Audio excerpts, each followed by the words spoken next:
کہ حضرت علی علیہ السلام ہم سے کیا چاہتے ہیں، کچھ ان کے بھی ہم سے انتظارات ہیں، کچھ وہ ہم سے بھی چاہتے ہیں کہ ہم کیسے ہوں۔ امام علی علیہ السلام جو ہے وہ کیا چاہتے ہیں، خاص طور پہ جو لوگ ان سے محبت کرتے ہیں، جو اپنے آپ کو ان کا شیعہ کہتے ہیں۔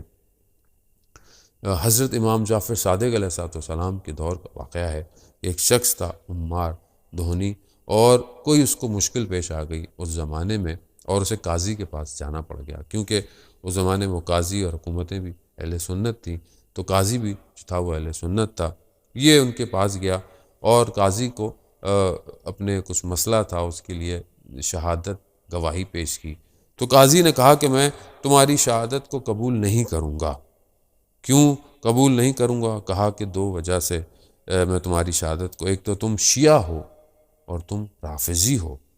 رافضی جو ہے وہ اس زمانے میں جو یہ کہتے تھے کہ جنہوں نے جو ہے وہ روش پیمبر یعنی پیمبر کی سنت کو اور جو ہے وہ اہل سنت کو جو ہے وہ چھوڑ دیا ہو، اس کو یہ کہتے تھے رافضی۔ اور رفضہ جو ہے وہ لغت میں کنارہ کر دینا، یعنی کسی چیز کو چھوڑ دینا کے معنوں میں استعمال ہوا ہے۔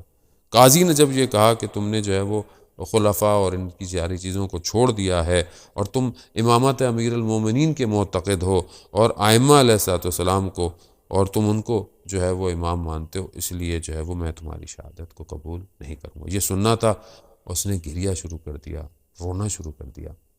قاضی نے دیکھا کہ وہ گریہ کر رہا ہے تو وہی سمجھا کہ شاید یہ اپنے عقیدے کی وجہ سے جو ہے وہ شرمندہ ہے۔ کہا کہ اگر تم اپنے عقیدے سے پلٹنا چاہتے ہو تو میں تمہاری مدد کروں گا۔ تو انہوں نے کہا کہ نہیں، میں اس لیے گریہ نہیں کر رہا۔ کہا میں گریہ ایک اپنے لیے کر رہا ہوں، اور دوسرا گریہ مجھے تمہارے پر آ رہا ہے۔ اپنے پہ میں گریہ اس لیے کر رہا ہوں کہ تم نے مجھے کہا رافضی۔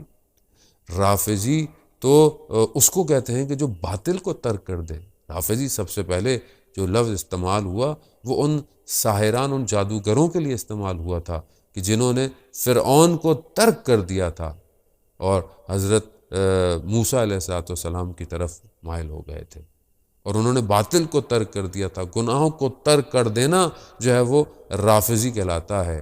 اور تم نے مجھے کہا ہے کہ میں اپنے اندر یہ صلاحیت نہیں پاتا، میں اپنے اندر اس وجود کو نہیں پاتا کہ میں نے ان ساری چیزوں کو ترک کر دیا ہو۔ دوسرا تم نے مجھے شیعہ کہا، میں کہاں؟ اور شیعان امیر المومنین کہاں؟ شیعان امیر المومنین تو حضرت سلمان تھے، حضرت عمار تھے، حضرت ابو ذر تھے، میں کہاں؟ اور شیعان امام جعفر صادق علیہ السلام کہاں؟ مجھے تو اپنے پر گریہ آ رہا ہے کہ تم نے مجھے اتنے بڑے بڑے لقب جو ہے وہ دے دیے، جبکہ میں اس قابل نہیں ہوں۔ اور دوسرا مجھے تم پر گریہ آ رہا ہے کہ تم اس جگہ پر ہوتے ہوئے تمہیں علم ہی نہیں ہے کہ کون سا لفظ کس کے لیے استعمال کیا جاتا ہے۔ وہ شخص بہرحال وہاں سے اٹھا اور جب امام کی خدمت میں یعنی امام جعفر صادق علیہ السلام کی خدمت میں پہنچا تو امام کو جب اس نے بتایا تو امام نے کہا کہ بہت اچھا کام کیا تم نے، اور تم نے یہ جو ادب اور احترام کیا اور ہمارے اس کے لیے تم نے دفاع کیا، ڈیفینڈ کیا، خدا تمہارے سارے گناہوں کو معاف کر دے۔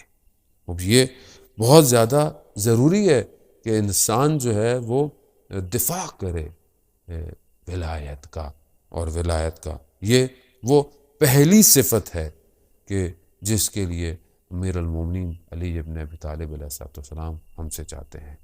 بعض اوقات بعض لوگ کہتے ہیں کہ لوگ ہم سے پوچھتے ہیں، بعض اوقات ہمارے بہت سی چیزوں کو جو ہے وہ غلط بیان کیا جاتا ہے تو ہم کس طرح ڈیفینڈ کریں، کس طرح بیان کریں۔ بات یہ کہ جو حق ہے اس کو بیان کیا جائے، مگر اس کے تقاضوں کے اندر رہ کر، گفتگو میں رہ کر ساری چیزیں حق کو بیان کرنا ضروری ہے، مگر ظاہر ہے کہاں کس طرح بیان کرنا ہے یہ بھی ضروری ہے۔ اور یہ ادب اور احترام بھی ضروری ہے کہ ہم اہل بیت علیہ السلام کے ماننے والے ہوں تو ہم اس موقف کو لوگوں تک جو ہے وہ پہنچائیں۔ رسول خدا صلی اللہ علیہ وآلہ وسلم نے جو ہے وہ حضرت علی علیہ السلام کو فرمایا کہ جبرائیل میرے پاس آئے ہیں اور اللہ تعالیٰ نے جو ہے وہ جو حضرت علی کے شیعہ ہیں ان کے لیے 7 جو ہے وہ چیزوں کو بیان کیا ہے کہ پہلی چیز جو ان کے اندر خصوصیات پائی جائیں گی وہ 7 ہیں۔ یہ 7 خصوصیات کیا ہیں؟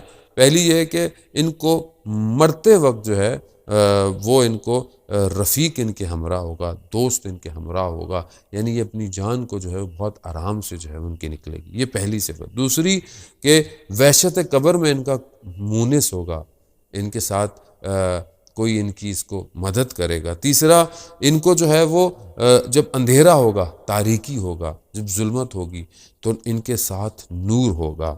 چوتھی چیز کہ جب روز قیامت میں فریاد اور نالہ برپا ہوں گے، اس زمانے اس وقت ان کو امنیت جو ہے ملے گی، ان کو سکون دیا جائے گا۔ اور پانچویں چیز جو ہے کہ جب عدالت، خاص طور پہ جب اعمال کو جو ہے وہ ناپا تولا جائے گا، اس وقت ان کے ساتھ عدالت ہوگی۔ اور جب صراط سے گزارا جائے گا تو ان کے پاس صراط سے گزرنے کا جو ہے وہ جواز ہوگا، ان کے پاس ایسی چیز عطا کی جائے گی تاکہ یہ صراط سے جو ہے وہ آرام سے گزر سکے۔